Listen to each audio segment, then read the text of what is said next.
So let me talk about this first. And it's something that needs to be discussed heavily. Okay. This is a family here.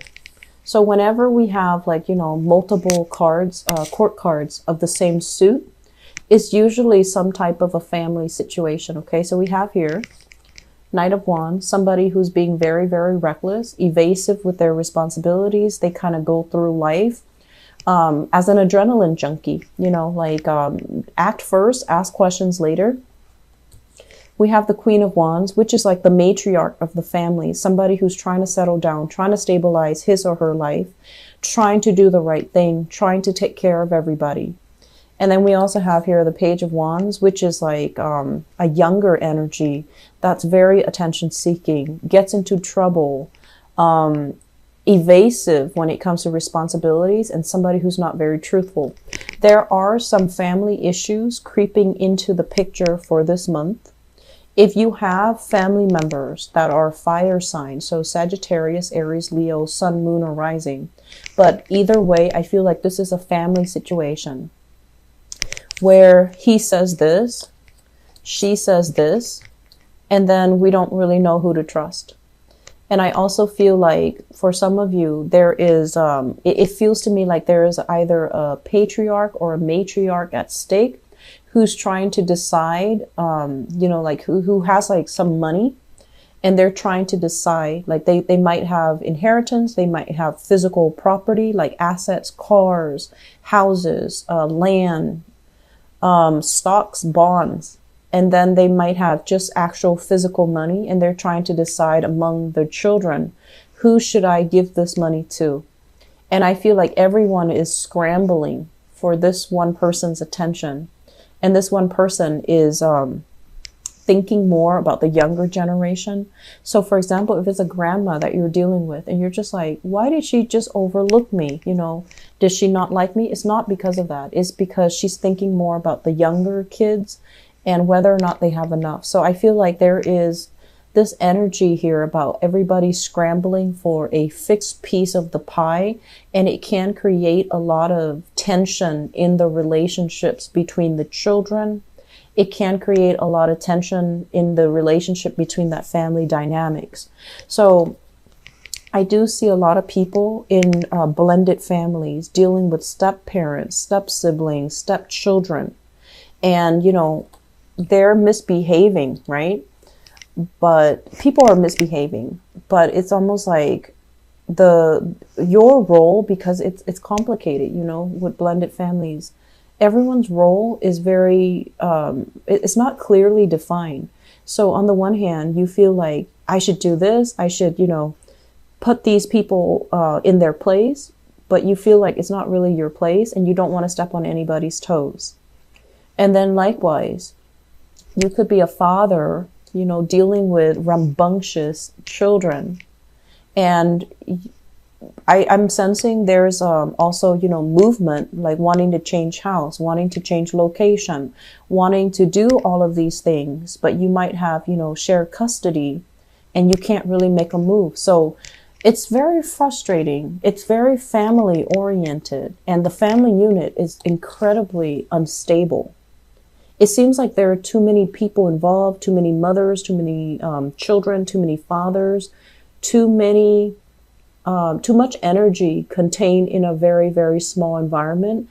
Tempers are flaring. And I also feel as well, for those of you who are not dealing with this in terms of blended families, I feel like you're trying to change your location, but there are restrictions. So there, you could be locked into a lease. You might have roommates and they're not ready to move when you're ready to move. And so you're waiting on decisions. You're waiting on things to finalize. You're waiting for somebody to give you a green light. And there is movement happening, people moving in, people moving out. And there's logistical concerns that needs to be worked out when it comes to the housing situation. So already I'm seeing a lot of that. And I believe, I forgot the placement. I believe this was here and then this was here. Sorry if I'm misplacing them, okay? So there are a lot of things here. I believe it's like this. Yeah.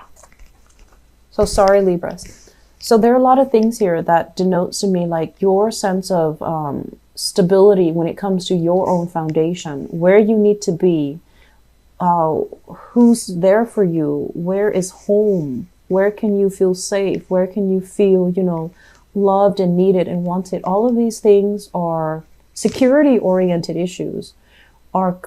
It's a major theme for this month. It's a major theme. And so I feel like, you know, a lot of the times, Libra, I feel like you don't really emphasize, or you don't really place enough importance on how your free will affects situation. And with Aquarius, you know, they're so adamant about exerting their free will in their environment to try to change things. And they do it in a very dogmatic way. So their energy is like all over the spread. And then I don't know how Geminis do it. I'm not very familiar with the way that they act, but I feel like with Geminis, they know how to navigate, you know, the human interactions in order to get what they want. They know how to navigate those things, and they're very observant. So they know who to avoid, who to ask for help. But usually they do ask other people for help in order to get where they need to go. And they're very, very good and, you know, diplomatic about that. Whereas for you guys, I feel almost like what will be will be. What other people decide, that's what I'm going to go with. So rather than exercising, you know, your own free will, staying ahead of the curve and really going out and kind of like making these decisions on your own, I feel like this spread is more about inaction. It's about lack of activity, lack of momentum, lack of free will, lack of like accountability. And I don't like to see this for you guys.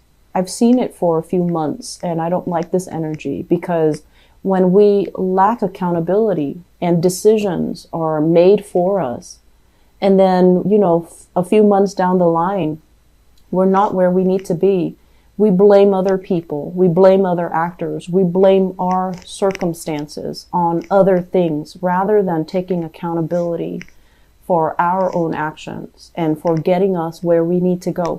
So I feel like that's the recurring theme here. And so once again, you really need to exercise your free will. You need to be a little bit more proactive, you know, about what do I need to change in my life? What areas am I not happy with? Is it the living situation? It very well could be here with the Four of Wands. Is it the family unit? Family is definitely supportive, but they're coddling you, they're babying you, they're treating you almost like children who can't, you know, take care of yourself. And that energy can really hold you back from becoming the person that you're meant to be. You know, if they're like constantly, oh, it's okay, or it's not your fault, you embody that energy where you go into the world and you feel like you're like behind the curve or behind your peers when it comes to doing things. And you're also, you know, coddled so much where you're behind the curve when it comes to taking accountability of your actions, taking care of yourself, being independent, being strong, being able to, you know, get yourself out of trouble. So if someone constantly comes to our rescue, right, they're not really allowing us to critically think our way out of danger, think our way out of trouble. They're not really allowing us an opportunity to exercise our own free will, our own critical thinking skills. So I feel like that's what's really happening here. On the one hand, family is a great support system, but on the other hand, it's preventing you from being you. It's really downplaying your own sense of individuality. And I feel like this collective energy, it's like everyone is, you know, loyal to one person. Everyone does what that one person says, possibly a very strong matriarch in the family, and no one is able to take care of themselves. No one is able to stand up and say, no, you're wrong, even when the person is wrong, because there's some fear here. There's some herd, like bandwagoning type of energy I feel in this spread. So let me just talk about, you know, let's look behind that energy and talk about the individual spread, okay? Or I'm sorry, the individual cards. So this is overall about wealth, generating wealth, doing things so that we can become very independent. This is the independent woman or man, because the cards are not they're not gender specific.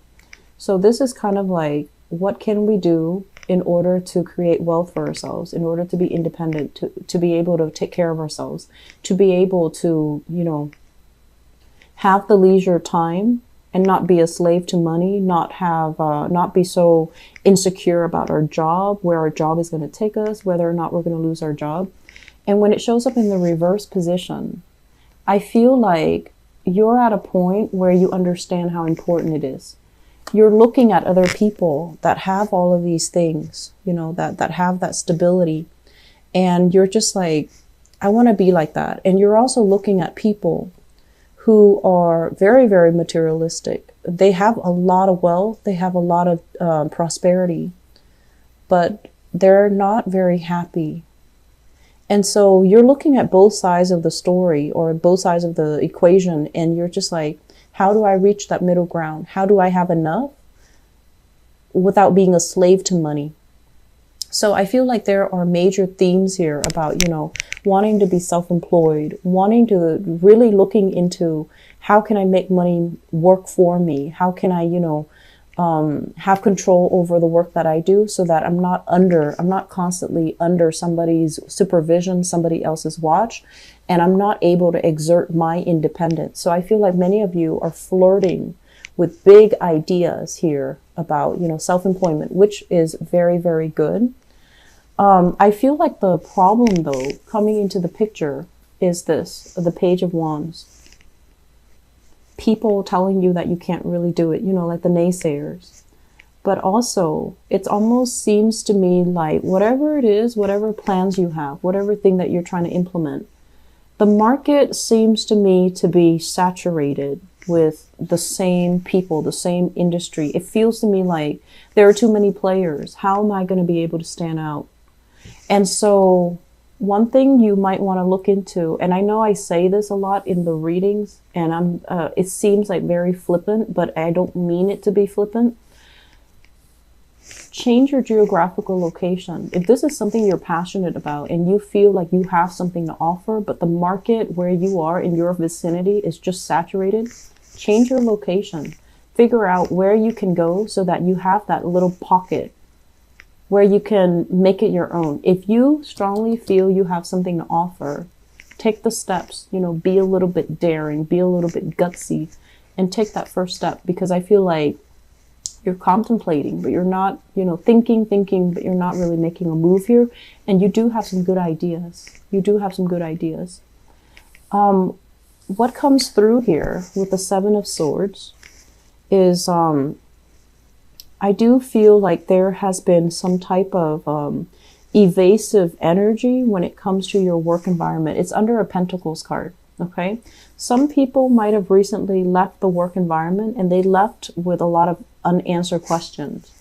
They left with a lot of cases, workloads hanging. They left with a lot of unanswered questions. They left mainly because they saw all the inefficiencies in the work environment, and you're kind of wondering, like, well, why did they leave? If they left, you know, I feel like it's somebody that you really looked up to, you really admired.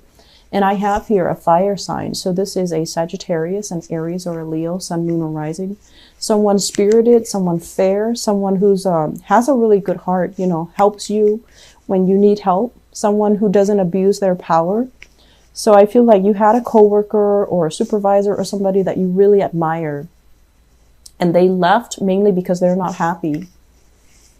They have a lot of skills. They have a lot of other things that they can do. So I feel like they're scanning the horizon and they're looking for more. And so their presence left a little bit of a vacuum, and it also makes you feel like, well, if they left, maybe I should leave too. But you also have to understand, their reason for leaving is going to be different from you. So if you're following in their footsteps and trying to, you know, create an opportunity for yourself to leave, is that really the right thing to do? Do we follow in other people's footsteps, or do we carve a path for ourselves? Okay.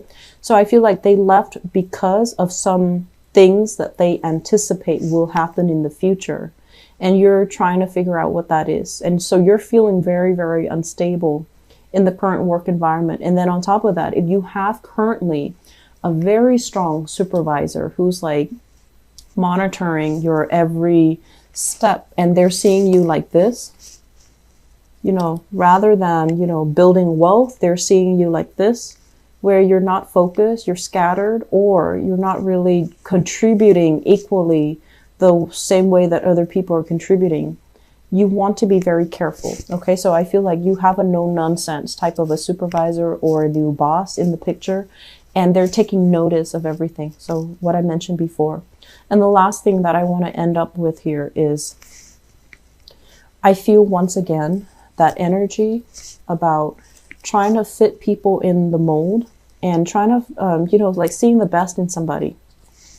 Someone who's not right for you, who's a little bit flaky, not as dependable. They're very sexy and exciting, and they can be, you know, a source of excitement in your life. But I feel like you're trying to put them into a mold. You're trying to fit them into this group, this category where they don't really belong. And they're not going to stay around forever. So I feel like there's this cycle about you going back to it and then being sorely disappointed, because being sorely disappointed and also growing a little bit resentful of the other person, but they didn't ask to be put in that position. So there are a lot of things here that we need to really re-examine, and I feel like it's a lot deeper than the surface. And I also feel like this collective energy, you know, is it really hurting you, or is it appropriate for you? On the one hand, it brings about harmony, and it brings about people, it brings about friendships, and, you know, everyone's on the same page.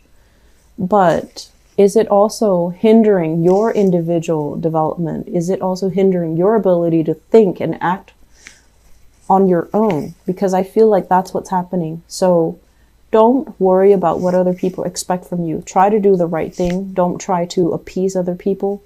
Do what you want and stand up for what you believe in.